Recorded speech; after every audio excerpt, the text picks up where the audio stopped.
How's it going, Giants fans? Welcome back to Fireside Giants with your boys, Alex and Anthony. Today we're discussing Daniel Jones. Now, it kind of feels like it's all but done that he will be back with Big Blue in 2023. Now, I know Anthony may have a different perspective. We're going to have a little debate about this, and I think it's going to be a fun one because I'm on the edge of really leaning toward I think he's going to be with us. I think he's going to be the guy that they entrust their faith in. Does that mean I believe he will be successful in the future? It doesn't necessarily. I'm not going to say that. I'm not going to go as far as to say that, but I will say this. I think he's done enough to justify having a chance with better talent and not the crap that Dave Gettleman somehow whipped up for him. Kenny Golladay obviously has been a non-factor. They tried to get him a WR1. Every single quarterback you see, Josh Allen, Patrick Mahomes, they all need that top guy. Now, Patrick Mahomes has Travis Kelce, a little bit different, a TE1, and one of the best receivers in the game. You look at Stephon Diggs, you can look at Justin Jefferson with Kirk Cousins. Kirk Cousins is generally like an average quarterback. It's not that good, but you look at what he's doing with Justin Jefferson. It makes that offense potent. It makes that offense work, let alone having Dalvin Cook in addition. So, then I got TJ Hawkinson from the Lions. Then, look at Jared Goff. You got yourself Amon-Ra St. Brown, Jamison Williams. They're adding wide receiver talent. And the Giants are sitting here, and our top receiver right now is Isaiah Hodgins. And I love the guy. Don't get me wrong. 84% catch rate this year. I really, really like him in the future with him as a piece on this offense. But at the end of the day, they don't have the necessary tools to give Daniel Jones everything he needs to be the best version of himself. And I think that's what the Giants may want to offer him. And Brian Daboll saying this alone, you guys, most of you guys have probably seen the clip where he was like, that's how you freaking quarterback. It's a little bit worse of a word there, but ever since he said that, it kind of has convinced me a little bit more that he believes that Daniel Jones will be the future on this team, at least, for another year or two. And I have a couple concepts I want to run by you guys. But Anthony, before we dive into this kind of interesting segment, how you doing today, my friend? I'd love to hear your perspective on Daniel Jones and maybe the probability of him sticking around. I'm doing great, and I'm excited to talk about this because I think that this probably stems from a lot of recency bias. Now, don't get me wrong. I've been a huge Daniel Jones supporter ever since he's been with the Giants. Anytime the Giants have any player at any position, I want to see them succeed. And I think that we've seen the best version of Daniel Jones from his career so far this season, and I've been really happy about that. He's winning football games. He's playing well. He's keeping the ball clean. Brian Daboll is clearly getting the most out of him, but I think we should define future, because if we're saying Daniel Jones' future with the Giants seems all but secured, well, how long-term of a future? Because in my opinion, I do think that he's played his way to at least one more season. I think that he deserves a chance to have another year to grow under Brian Daboll and Mike Kafka's offensive tutelage. I think he deserves that. He's earned that so far. The Giants are on the cusp of the playoffs. And let's see what happens if the Giants do make it to the postseason and Daniel Jones goes on a run and wins some games in the postseason. That changes the conversation entirely. But right now, as things stand, and as Daniel Jones has had the first 4 seasons of his career, and let's see how it wraps up, I don't know if I'm actually confident that his future is all but secured here, because when you look at other quarterbacks around the NFL and you look at the way that, Josh Allen, for an example, as you mentioned, he had a very unlimited tool set. He's got the big body, a cannon arm, can throw the ball like 80 yards. He also has his legs as a factor. He's a tremendous player that Brian Daboll was able to get the most out of, maximize his talents, especially when they got him that WR1. So I guess my question is, do you believe that Daniel Jones has that unlimited tool set and all he needs is that killer weapon to go out there and unlock that tool set? But if you don't, if you feel like he is a little bit limited, and I personally think he might be somewhat of a limited quarterback, then I don't know if he really does have a locked-in, secured future here. But again, the way that he's played this season, he's definitely played his way into at least one more year with the Giants, whether that be on the franchise tag or something else. But he's definitely played well enough to at least wear the Giants blue one more year. But after that, I think he's really just entering another prove-it year, and we'll see how it goes. But to answer your question, does he have the unlimited tool set? Does he have the expansive, variables that you would look for in a Josh Allen or a Patrick Mahomes? Can he throw the ball sidearm? Can he throw on the run? Can he run the football and not fumble? He's got to work on sliding for the record. Maybe he plays some baseball over the summer and just try to get his sliding down at second base. This is definitely a situation where Daniel Jones is limited in some areas, but he also has the lowest interception rate this season among all starting quarterbacks. So I will say this. The Giants were not committed to him before the season. How do we know that? They rejected his 5th-year option. If they believed in him, if they thought he was the future, he would be on his fifth-year option next year. But they didn't. They wanted to put him in a spot where fight for your job, fight for what you actually think you deserve or maybe what you want to earn. And he's done that. I think he's put enough on the field to justify being with the Giants next year and whatever contract. Maybe they franchise that tag and maybe they put him on a 2-year deal at $20 million per season. We're going to see. I mean, it's impossible. Honestly, anyone that says they know how much Daniel Jones is worth has no idea what they're talking about, because it is arguably impossible to actually figure out what it is he is worth.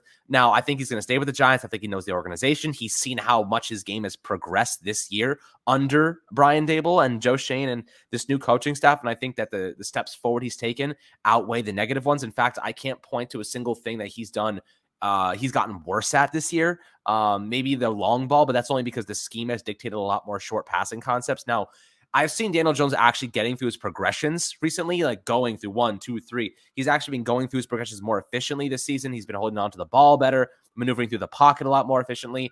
Now, if you give him more time in the pocket, the Giants don't actually run a lot of true pass sets because their offensive line is quite shit, for lack of a better word. But at least their interior line, and Evan Neal, for the record, has not been good this year. We can acknowledge this. Do I think he's going to be better in the future? I absolutely do, but he hasn't been good this year. Right tackle's been a liability. Right guard's been a liability at times. John Feliciano, I don't know how the hell he became an alternate in the Pro Bowl, but somehow he sat there for 4 hours at his computer voting for himself to get in. I don't exactly know how the hell that happened, but it did.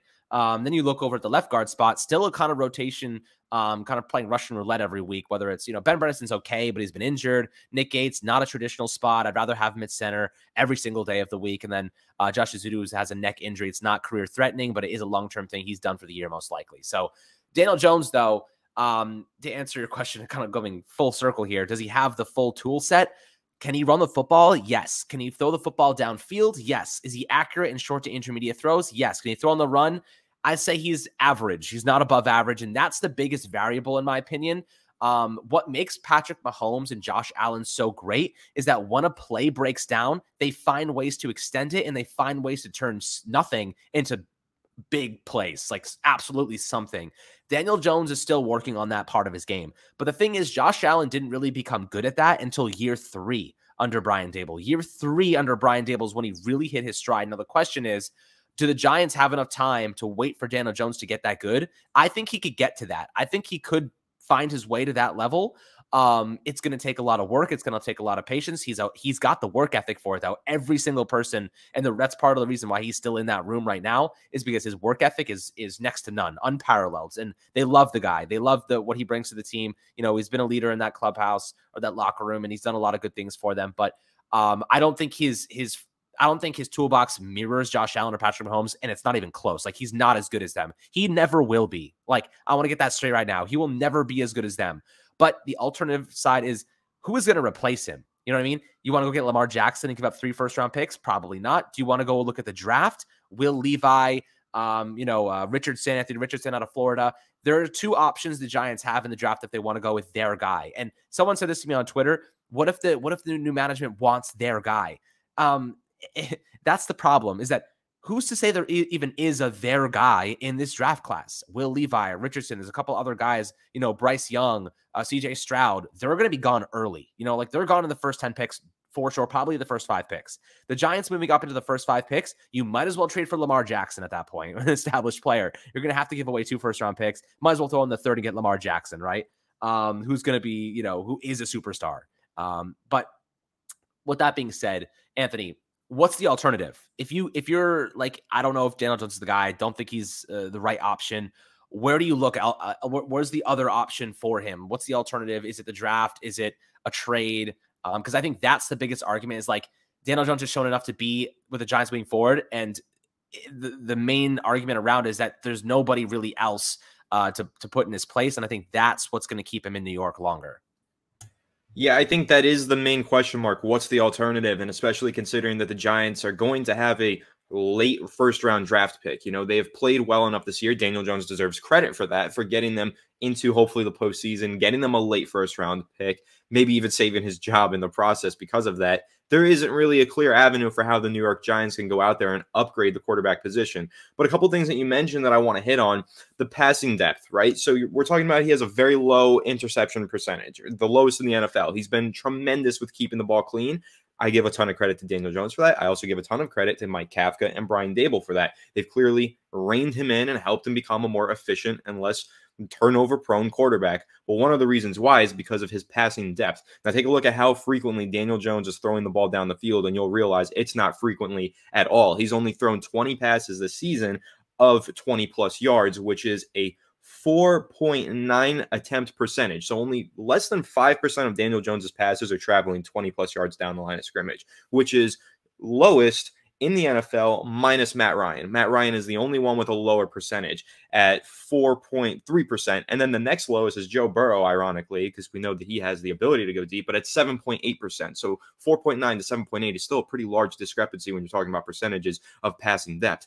So Daniel Jones is keeping the ball clean, but a lot of that is the fact that are the Giants maybe afraid to entrust him with a deep passing offense? Because when Brian Dable came to town, we thought that they were going to start airing the ball out. We were going to see some deep passes, explosive plays, right? Because that's what we saw in Buffalo during Brian Dable's entire tenure with the team. But then he comes here, and the Giants' offense is actually really conservative. And now there's two things to draw from that. One, Brian Dable, Mike Kafka, they're very adaptive. They know that they don't have any of the talent in the receiving core or on the offensive line that they need to throw deep. So they're winning games by being adaptive and playing conservatively. Okay, great. But also, do they trust Daniel Jones? Do they want to give him an offense, give him the keys to an offense, and let him throw the ball downfield? Now, I have that question. I personally am not sure if they do trust him because they haven't really asked him to do all that much. They've asked him to be a game manager. And that goes to my second point here. Perfect way to segue is, do the Giants and do Giants fans want to settle on a Jimmy Garoppolo or maybe a maximum of Kirk Cousins?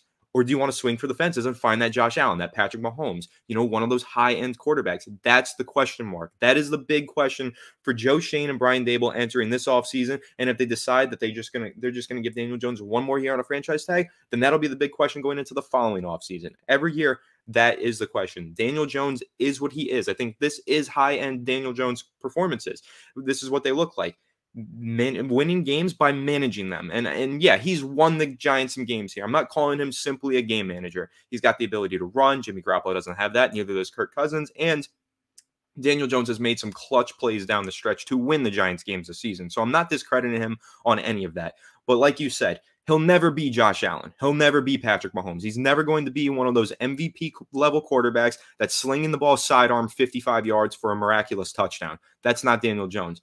But do the Giants want that, or do they want Daniel Jones, a game-managing Jimmy Garoppolo-esque QB? And that is the question. So what is the alternative to tie things all together to answer your question? What is the alternative here? Well, the alternative would be swinging for the fences. You pretty much throw all of your assets into whatever quarterback you think is your guy. If Joe Schoen is looking at the draft and he's looking at some of those quarterbacks like the one from Kentucky, or he's looking really high end, Ohio State, Alabama, top of the first round, if that's his guy, he's going to swing for the fences on that guy the same way that he did and he helped Brandon Beane do for Josh Allen. Let's not forget, Josh Allen was a trade-up. That was a trade-up move. They did not just wait for him to fall into their lap. They were aggressive to go get their guy. Patrick Mahomes, also a trade-up. Those teams are always aggressive to find their quarterback. The Ravens as well for Lamar Jackson. These best teams in the NFL sacrifice assets to find their guy at the quarterback position. The Giants, maybe they did inherit their guy, and this is the offense they want to run. They want to keep it conservative and win games with a game-managing quarterback in Daniel Jones and just build talent around him. If that's the case, then expect to see them try and make a Stephon Diggs-esque trade for a receiver. Get Daniel Jones a superstar, unlock that next level. Maybe you turn him into a Kirk Cousins, who's actually pretty damn good when he needs to be, right? Rather than just a Jimmy Garoppolo. So, but that's really where this situation comes to a close here. It's really Joe Schoen making the decision as to whether or not he wants to swing for the fences and find that MVP caliber quarterback. Because you said it yourself, Alex, Daniel Jones is not going to be one of those superstar QBs that can make a play happen every single down. But he can be your game manager. And we've seen Jimmy Garoppolo make it to the Super Bowl. And Kirk Cousins and the Vikings have had some very successful seasons. And there's no doubt that they are playoff and maybe even Super Bowl contenders this year. So I think you can win a lot of games with Daniel Jones. But it's just how limited do the Giants feel he is, and how many assets do they want to pour into that position versus the other positions that surround Daniel Jones? Yeah, and so here's the thing, is that I don't want people to get confused in the sense that you don't have to have a Josh Allen or a Patrick Mahomes to win a championship. You know what I mean? I mean, look at Joe Burrow. I mean, great quarterback. He can't run like that. Look at Eli Manning. I that mean, was the next person I was going to bring Giants up. fans should know because Eli Manning wasn't a Patrick Can't Mahomes. run. He was not that at all. Two So big throws, two special moments defined Eli's career. The catch, to David Tyree, and the catch on the sideline to Mario Manningham. Those are the two plays that defined his career. Without those plays, he doesn't win 2 Super Bowls. You know what I mean? That is all it takes. It doesn't take Josh Allen's frame and 200 rushing yards and Patrick Mahomes to throw a sidearm throw. It just takes one or two special moments when it matters most to win Super Bowls. That's all it takes, guys. And not to say that Eli Manning didn't do it all throughout the postseason when he was there, because he did. He did a lot of different things. But those 2 moments are the ones that everyone remembers. And the reason of that is because it happened in the biggest moments, and it was the 2 biggest plays in his career. Obviously you remember the Hakeem Nicks touchdown against the Falcons in the wild card round. And there's a lot of things that also have to happen on the defensive side. The defense, I mean, think about that. Like Michael Strahan, Justin Tuck, OC. You got to have Kayvon Thibodeau's. You got to have Azeez Ojulari's and Dexter Lawrence's. These are all different variables. The quarterback cannot do it all. But with that being said, if the Giants are sitting in the let's say in the 20th pick in the draft, they have the 20th pick, between 20 and 23, I'd say, is probably where they may end up. And Anthony Richardson's there on the board for them out of Florida, and he's dropping a couple things because people are saying he's too raw. He's not ready to make a contribution. He should have stayed in school an extra year. Teams are starting to think, oh, you know what? He can't help us now. What's to say the Giants will say, you know what? Let's draft that kid, and then we're going to sign DJ anyway. And we're gonna let him sit like Brett Favre and let Aaron Rodgers sit for 2-3 years. We're gonna let him sit behind, like Jordan Love with the Packers right now, even though I don't think Jordan Love's gonna be that good. There's teams that have pulled that off and it's been successful. Even Tom Brady and Drew Bledsoe, you know what I mean? Like there's so many things. Think more recently, Patrick Mahomes and Alex Smith. Josh Allen was a project when he came out. And yes, he did start as a rookie, but he was a project. And the same narrative that you have for Anthony Richardson and some of these other quarterbacks, too raw of a prospect, not polished enough, not ready to start day one and succeed. Same narrative that they had for Josh Allen. So if Joe Shane is, the talent scout evaluating Anthony Richardson or any of these other prospects, and he has a similar grade like he had for Josh Allen, best believe he's going to go out there and try and get his Josh Allen again. Yeah. I mean, that's the thing, though. Like the Giants could decide, let's go get ourselves a project quarterback who has the raw talent to become that good. Like these days it takes a truly special quarterback to win, football games if your defense isn't that good. And a lot of these teams, like the Bills have a great defense and the Chiefs have a good defense. It's not great. But you can't have the best of both worlds. You can't have an elite defense and elite offense every single season. You're going to lose players. Players are going to regress. Injuries happen. You need like that big time quarterback sometimes is what pushes you through. And obviously everyone's looking to strike gold. Taking a shot on an athletic freak like Anthony Richardson. Am I saying that he's the guy that they should go with? I'm not saying that at all, but I'm saying that it could be Will Levi if he drops. It could be anybody, Hooker or whatever. So like I could see Joe Shane going for a quarterback in the mid, maybe trading up a couple picks, not giving up any significant capital, getting a guy with high upside, letting him sit behind Daniel Jones for 2 years, and just playing it like that. And then, the problem is if you go that route, you sacrifice a first round pick that can help you win right now.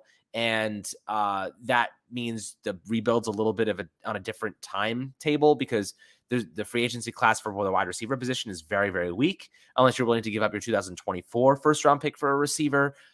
Which is possible, I guess. Maybe you don't have to give up a first round pick at all. Maybe you go and you look to try to get a guy like DeAndre Hopkins who, looks like the Arizona Cardinals about to tear things apart. Maybe you go and get a Hollywood Brown, trade for one of those guys. They're not going to be first round picks at this point in their career, I'd imagine. I think DeAndre Hopkins, maybe you're going to need to put up a third, second round pick to get him. There's possibilities. I think that might be the way they go. What do you think about that concept? Yeah, I think that actually brings up another idea for me because you tweeted this out a couple days ago talking about maybe the Giants go out there and they try and find that Stephon Diggs level player, right? Because rather than investing a first round pick into a wide receiver or some sort of skill position player, the Bills went ahead and invested it via trade and got an established veteran. But let's think about who the Giants could actually get in a scenario like that. So you wouldn't be talking about receivers who are about to be a free agent in 2023 because obviously they're no longer under contract once we reach the offseason. But you're talking about wide receivers who will be a free agent in 2024. So let's take a look at that list. And Alex, you tell me if you're willing to give up a second or first round pick for any of these guys. Mike Evans, and keep in mind, he's over 30 years old. I'm not giving up a first. Personally. No, definitely not. Okay, next one on the list. Jerry Jeudy. No. Right. At maximum a second, but with 1 year on the deal, I mean, and you got to sign him to a contract immediately when you trade for him. The second Right. round pick is also pretty steep, I don't right? even want to give a Okay. second for him. Exactly. Now, next up, Marquise Hollywood Brown. Definitely not a first, maybe a third. Absolutely not, right? Calvin Ridley was just traded. No one's going to trade for him again. And he's also almost 30 years old, believe it or I'll not. give him $100 to bet on FanDuel. That's about it. Yes. I'll take a 60% cut of his winnings. T. Higgins, not a first. I give up a 2 for him. I like T. Higgins. I give up a 2 for him. Possibly, but is that your established wide receiver 1 for Daniel Jones, or are you getting a very high-end WR2?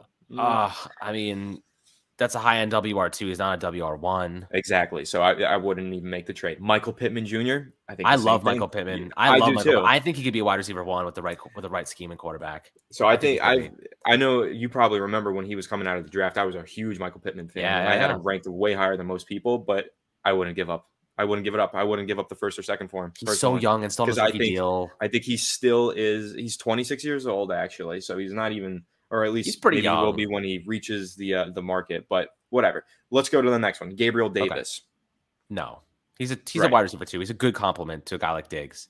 Right. And I think that is someone that maybe he's looking for a contract. And since Brian Dable, Joe Shane have familiarity with him, they can go ahead and grab him and make him a compliment to whoever they get. Maybe they go with a receiver in the first round. So I'd actually keep an eye on him for future episodes. We could talk about him. And then Darnell Mooney, which is no shot. I like Darnell Mooney. He's not a wide receiver 1, but he's got some talent, that kid. Yeah, and Tyler Boyd is also on the list. Corey Davis, Curtis Samuel. There's some other guys out there, but listen, none of these guys are. You know what I like? I'll tell you what I like. Not a wide receiver 1, but McCole Hardman. Big fan of him. I would not be surprised if the Giants brought him in to be a wide receiver 3, wide receiver 2, maybe for them next year. I mean, Mike Kafka, obviously a lot of familiarity, knows that system pretty well. I could see him being a target. Yeah, I like McCall Hardman as well, but really I think the point stands, though, when you look at all of these players that we're talking about who are going to be getting that contract extension, so it could be trade candidates this offseason, none of them are that Stephon Diggs level player. They are not well-established WR1s that you trade for, and instantly it transforms their offense and propels a breakout season out of Daniel Jones. So that's, again, what are the Giants going to do with that pick? What are they going to do with their draft capital? Maybe they just throw it at a quarterback and, like you said, have him sit behind Daniel Jones for a year. And I think that's a viable option. And another thing that I'll even add to that, and I got to make it clear, if Daniel Jones is a starting quarterback next year, I am happy with that. I have no complaints. I love DJ, and I think that we can win games with him as evidence from the season. But let's say that the Giants go out there and they do draft a quarterback this year, and then Daniel Jones on the franchise tag throws for 35 touchdown passes, proves us all wrong. He is the unlimited Josh Allen level quarterback. Okay, then you just trade that first-round quarterback. Look at what the Dolphins traded to get Josh Rosen after a failed year in Arizona. They traded a second-round pick for him. He's a bust. He's been going from practice squad to practice squad. But first-round quarterbacks do not lose their value for 2 to 3 years until they bust, until they really bust out of the league. So you can draft a first-round quarterback in 2023 and trade him in 2024, and you're still probably getting a second-round pick without that player even sniffing the field, because Josh Rosen, he sniffed the field and he made the field smell like shit. And he still yielded a second-round pick for Arizona. So just think about that, how crazy that is. So again, we'll see what the Giants do and how convicted they feel for Daniel Jones. And again, I think he's earned his way to at least another year with this team. But if they go out there and draft a quarterback, that doesn't necessarily mean that Daniel Jones' time with the Giants is over. It just means that they're playing their cards and they're surveying their options. If Daniel Jones starts to really struggle, that young rookie comes in and maybe he's better. And if not, Daniel Jones plays really well, at least you drafted a position that holds its value and you can still get some value out of that player in the future. I'm going to throw out 2 names. This would be kind of trade candidates. I don't know how realistic they are. You give me your perspective on it. One of them being Keenan Allen. I know he's very injury prone every year, but they have Mike Williams. They may look to draft a receiver and maybe just replace him with a younger option. Maybe Keenan Allen's a trade opportunity. Maybe there's something there. I know, look, the injuries scare the shit out of me, and I don't necessarily want to go down that route. But if they're willing to take a reasonable deal, he's a wide receiver 1, and he's probably the best receiver we've had since OBJ. Another guy, Amari Cooper, just went to the Cleveland Browns. Maybe they look to offload him. They have Deshaun Watson's ridiculous contract about to smack the shit out of them. So I definitely think that they might be trying to offload some bigger deals, and Amari Cooper is making a nice, pretty penny, to say the least. So maybe they go down that route. Maybe they want to go get an Amari Cooper, who's a very good route runner. And I think he'd actually fit our scheme very nicely. So there are guys, but it's interesting. There's a lot of names out there that could be on the move. I actually like both of those names. I'm actually a huge Keenan Allen fan, and I think that that does make sense. And he will be a free agent in 2025. So if you look ahead to one more year and you see some of the players that might be available then, you're talking CeeDee Lamb, you're talking players from basically that draft class, Elijah Moore and Jamar Chase as well. He'll be a free agent that year. Right. But some of those veteran players, Keenan Allen, DeAndre Hopkins, and a few others, Amari Cooper as well. So yeah, those are two really solid names that you threw out there. And I think both of them, while they're a different flavor than the guys we had initially, presented, those younger players who you want to build with long term, these veterans could be step in day one, stopgap for 2 year, really solid wide receiver play, and then you draft someone 2 years later. So I like the idea of Keenan Allen or Amari Cooper as well. Again, great route runners, both of them have the ability to play inside and outside and could be just what Daniel Jones needs in terms of a very reliable, solid hands and great route runner, wide receiver to go ahead and finally score some touchdowns, which is something Kenny Galladay is allergic to. Well, here's an idea that may be intriguing. What is the probability that the Giants maybe go with the Jackson Smith and Jiba out of Ohio State, maybe go with a guy like that, someone that has a WR1 kind of stature and maybe translate to the NFL? I know he's been injured this year, but he's very, very, very talented. So what if they go with him in like the 20s, which I think he'll be around in that range? And then they look to go a step further and acquire, like, there's going to be a team this year, probably the Cardinals, that are tearing apart their franchise. Kyler Murray just tore his ACL, right? Like, he's done for next year too, pretty much the entire season. Or maybe not the entire season, but maybe halfway. So you're going to have to, they're basically like, we're really screwed because we just signed him to a monster contract and he's now out for a majority of 2024. We should probably start getting draft capital back because we're not really going to be that competitive. They may have a big coaching change. That Cliff Kingsbury could be fired at the end of the day. He's definitely on the hot seat right now. So if that's the case and they bring in a new coach, bring in a new GM, maybe they're going to be sellers. DeAndre Hopkins, please, you go and you draft Jackson Smith and Jiba. And I don't know if I'm saying his name right, by the way. Please correct me if I'm not, because I'm 100% sure I'm probably saying it wrong. You go and get a guy like that, and then you go and trade for a DeAndre Hopkins. You have a young stud, and you have a WR1 in Hopkins. That's the best group of receivers Daniel Jones might ever have in his career. You know what I mean? Plus, you got Daniel Bellinger going through. You got Isaiah Hodgins really making some waves. You got Sterling Shepard probably coming back next year. He's the Energizer Bunny, probably really, really cheap contract. You still got some pieces. Darius Slay, maybe they keep him around on a really cheap deal. There are guys who have value on this roster that will be good complementary pieces, but there is a strategy here. There is a way to get Daniel Jones pieces, but the way that they do that means they can't draft a quarterback. They have to commit to DJ. And I think I'd say right now, the probability is more likely that they go and add pieces for DJ than try to replace him, because you're still setting your team back by not giving him the necessary weapons, which is why I'm putting it in the 85 to 90% range probability that he will be here next year, if not more than that. I think he's done enough to show Brian Daboll that he's willing to learn. And the steps that we've seen him take this year, it's like clear as day. If you can't agree that Daniel Jones has taken a step forward, you're not watching the games. It's as simple as that, right? His pocket presence is better. His turnover rate is better. Everything about him is just a lot better. So what probability would you give him right now that he's back next year?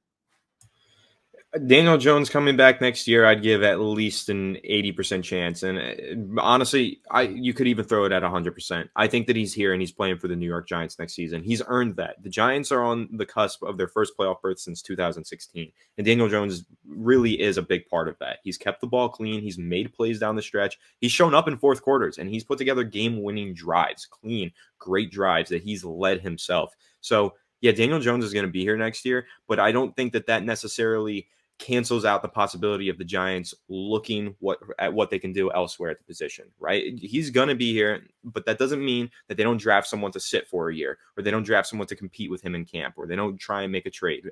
I just think that Daniel Jones, he really does deserve it. You got to give credit to the guy. I mean, all of the hatred that he's gotten from Giants fans, from NFL fans, like all over the place, constantly the punching bag of that draft class Daniel Jones was. Even the day that he got drafted with Giants fans booing him, he's come a long way. He's proven himself. He's quality. he's a quality quarterback in the NFL, and he deserves to be rewarded for it. So I hope that he gets a contract with the Giants for another year or so, and he absolutely does deserve it. Now, long term, no, I don't want to see him sign to a 5-year mega deal because I don't think he's necessarily earned that after one season of solid play. But he's earned something after one season of solid play. So he'll be here next year, and I hope that he continues to build in this Brian Daboll offense and maybe does have that electric breakout season next year with a new receiver and a couple shiny toys on offense to play with. So I think that he deserves it, and he'll get it, but I don't think that it necessarily stops the Giants from seeing what they can do at the position in terms of swinging for the fences elsewhere. We're going to find out, my friends, but I'd love to hear your perspectives below on YouTube. And this is definitely an interesting discussion. We've kind of touched on a lot here, touched on a lot of futuristic plans, strategies, and we're going to go through them in more in depth in the coming weeks and months once the season concludes and we start to hear a little bit more about what's going on behind the scenes and what they're thinking about Daniel Jones. I think they're probably going to try to hammer out a deal pretty quickly because I think they don't want him to go to free agency. I mean, let alone, like, keep in mind, DJ could walk. DJ could say, why do I want to stay here? Whether you guys don't even have a freaking receiver core. You know, I could go somewhere else that has an established team and maybe plug a position that if they like me enough and I can go and play there. But I think he's loyal. I think Daniel Jones loves Daboll. I think that he's taken steps forward this year and he recognizes that. I think his best chances at long-term success is with the Giants and being comfortable right now where he is. And I just hope he keeps staying off social media because, I mean, the fan base definitely loves to talk about him in a lot of ways that are more than negative. So always happy to see that he's kind of staying away from that and not buying into the negativity because that can end players' careers, and it has. You know, we've seen players go crazy because of that stuff. So hopefully he continues to develop, grow, and you know, hold on to the leadership and the coaching that has been displayed this season and continue to grow in that sense. But always happy to hear perspectives and opinions below in the YouTube comments. Make sure to like and subscribe as always, and stay safe out there with the holidays coming up. Sending our love to you and your families as always. We'll catch you guys on the next Fireside Giants episode.